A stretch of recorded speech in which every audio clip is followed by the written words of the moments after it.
Assalamualaikum warahmatullahi wabarakatuh. Saya Rosita Sapitri dari Prodi Pendidikan Ekonomi dengan nomor NIM 1872250057, mahasiswa dari Universitas Pancasakti. Di sini saya akan memaparkan tugas UTS dari mata kuliah Ekonomi Makro dengan dosen pengampu yaitu Bapak Karyadis PDMM.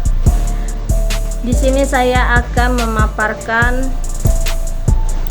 tugas UTS yaitu perkembangan baru dalam teori ekonomi makro dan implikasinya bagi pengertian ekonomi Indonesia. Beberapa catatan mengenai teori disequilibrium pada edisi Maret 1982. Hartojo Wijowijoto membahas teori disequilibrium, selanjutnya disebut TD. Dalam tulisannya yang berjudul Perkembangan Baru dalam Teori Ekonomi Makro dan Implikasinya bagi Pengertian Ekonomi Indonesia.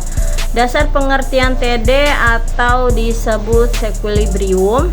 TD adalah suatu gagasan makro di mana transaksi ekonomi diasumsikan dapat terjadi pada harga-harga non-varian, yaitu pada harga-harga di mana pasar tidak berimbang. Tentunya harga-harga non-walrasian tidak akan dapat terbentuk apabila harga selalu dapat berubah dengan cepat. Untuk menyesuaikan permintaan dan penawaran, oleh karena itu ciri pokok dari TD adalah pendekatan Hicksian fixed price, di mana stationarity keadaan yang tidak berubah pada sistem ekonomi terjadi melalui proses atau quantity adjustment dan quantity constraints yang timbul akibat ketimpangan antara permintaan dan penawaran, merupakan faktor penting yang menentukan perilaku para pelaku ekonomi dalam TD. Jenis-jenis model TD ekonomi. 4 jenis model ekonomi TD telah dikembangkan, yaitu Dresch 1975 adalah ekonomi pertama yang membuktikan bahwa suatu model dengan harga-harga yang tidak berubah dan quantity constraint yang dianggap eksogen mempunyai paling tidak satu titik pertimbangan atau equilibrium atau TD. Interpretasi stationarity dalam model Dresch ini, quantity constraint tidak mempengaruhi oleh perkembangan pada pasar-pasar dalam sistem ekonomi, melainkan ditentukan di luar analisis TD. Yaitu salah satunya ada lagi nomor 2 Benaishi 1973 telah mengembangkan suatu model TD di mana quantities constraints tidak dianggap eksogen tetapi ditentukan di dalam model TD melalui suatu mekanisme penjatahan atau rationing scheme. Sebagai contoh, apabila pada suatu pasar penawaran melebihi permintaan dengan jumlah X dan terdapat N penawar, maka suatu rationing scheme yang bisa terjadi adalah sebagai berikut. Setiap penawaran diberikan jatah menjual yang ditawarkan semula minus X atau N. Bentuk dari rationing scheme yang relevan untuk setiap pasar jelas tergantung pada ciri khas masing-masing pasar.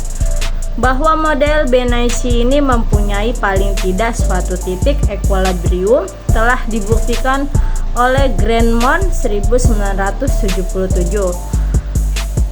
Dengan adanya konsep rationing scheme, maka perkembangan TD lebih lanjut mengarah pada 2 pendekatan,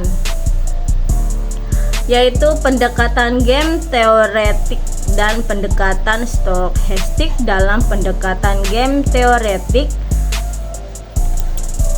dengan asumsi bahwa setiap pelaku ekonomi mengetahui rationing scheme yang berlaku dapat dipelajari bagaimana setiap pelaku ekonomi menentukan penawaran optimalnya berdasarkan penawaran-penawaran pelaku lain dan rationing scam yang berlaku. Implikasi gagasan ini adalah bahwa konsep Nash equilibrium dalam space penawaran dapat digunakan dalam TD untuk memperjelas logika pembentukan penawaran-penawaran dengan dasar-dasar mikro yang baik. Hal ini telah dilakukan oleh Boehm dan Levin 1976 dan oleh Hillier dan Stark 1976. Apabila persepsi setiap pelaku mengenai penawaran pelaku-pelaku lain dianggap berada dari keadaan sebenarnya atau asumsi semacam ini lebih realistis, maka masing-masing pelaku dapat membentuk pendirian masing-masing konjekturis mengenai apa yang akan terjadi sebagai akibat atau respon daripada apa yang mereka tawarkan. Han 1977 telah mengembangkan konsep Nash equilibrium untuk suatu model di mana perilaku ditentukan berdasarkan pada konjekturis para pelaku. Jenis model ekonomi TD keempat adalah pendekatan stochastik terhadap rationing scam. Apabila kemungkinan untuk dapat mewujudkan berbagai tingkat transaksi ekonomi digambarkan melalui suatu distribusi probabilitas, maka dapat dikembangkan suatu model ekonomi TD berdasarkan stochastic rationing scam. Lihat umpamanya Hong Kapoza dan Ito 1979. Adapun sumbangan TD pada ilmu ekonomi. Apa sumbangan TD pada ilmu ekonomi? 4 hal yang kami rasa perlu dicatat. 1. TD telah memperkuat micro foundation atau koisterotik foundation dari teori ekonomi Keynesian dan telah memungkinkan rekonsiliasi antara teori ekonomi Keynesian dan teori ekonomi mikro. Ini merupakan sumbangan TD yang terbesar menurut hemat kami. 2. Kelemahan analisa Keynesian tradisional bahwasanya gaji atau upah adalah suatu variabel countercyclical bernilai tinggi pada resesi, bernilai rendah pada bom, tidak lagi terdapat pada analisis Keynesian dalam interpretasi TD. 3. TD menunjukkan bahwa tingkat produksi dan kesempatan kerja dapat bernilai lebih rendah dari potensi masing-masing waktu pun pasar mengalami excess demand. Situasi semacam ini dinamakan repressive inflation. 4. Dengan menunjukkan bahwa analisa TD secara teoritis terbukti logically konsisten, maka peranan quantity adjustment dan quantity constraint dalam analisis ekonomi empirisme jadi lebih diperhatikan. Kelemahan TD. 3 kelemahan pokok TD sebagai berikut. Tidak ada penjelasan mengenai proses penentuan harga, juga belum ditemukan suatu konsumen mengenai alasan-alasan apa saja yang menyebabkan price rigidity. Harga tidak bergerak mengikuti perkembangan pasar. Perlu dicatat bahwa Robert Barro, salah satu pelapor TD, sekarang telah berubah pikiran dan menjadi pesimis mengenai TD. Lihat Barro 1979. 2. Dalam analisa TD terdapat kemungkinan terjadinya proses supply multiplier. Proses ini adalah suatu hal yang kurang intuitif Apabila ekonomi berada pada titik full employment dan permintaan agregat meningkat, maka dalam analisa TD produksi akan menurun. Ramalan ini tidak selaras dengan pengamatan empiris bahwa kolerasi antara permintaan agregat dan produksi adalah positif.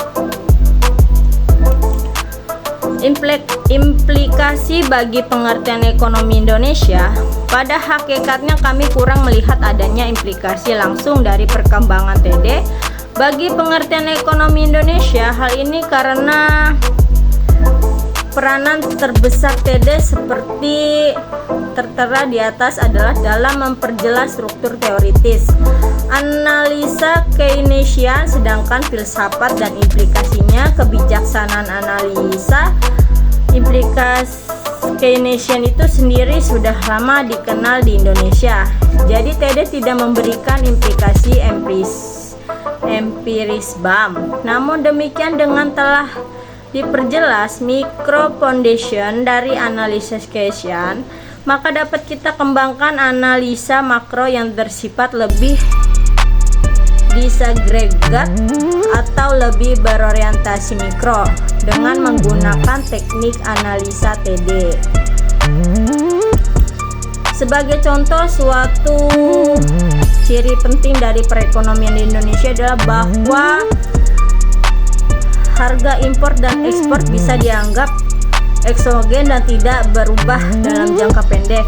Di samping itu diketahui bahwa dapat bermacam-macam barriers to breadth yang menimbulkan quantity constraint untuk perusahaan dan konsumen Indonesia. Apabila harga tradables di pasar-pasar domestik bisa dianggap target dalam jangka pendek, maka suatu model TD dapat dikembangkan untuk mempelajari dampak kebijaksanaan fiskal dan moneter. Perkembangan TD untuk ekonomi terbuka adalah suatu hal baru yang masih memerlukan banyak penelitian. Beberapa penulis telah memulai penelitian ini, antara lain Dixit 1979, Cortez 1978, Hoddington 1979 sampai 1979, dan Hasan 1979. Akhirnya perlu kami tekan bahwa tidak semua situasi di mana asumsi fixed price dapat diterima akan menimbulkan quantity constraint.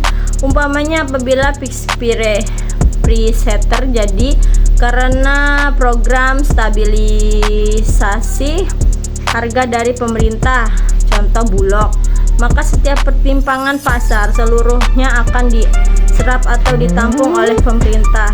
Sering tidak akan ada quantity constraint, dan dengan demikian analisis TD berlaku. Baik, itu saja paparan materi dari saya. Kurang lebihnya mohon maaf. Assalamualaikum warahmatullahi wabarakatuh.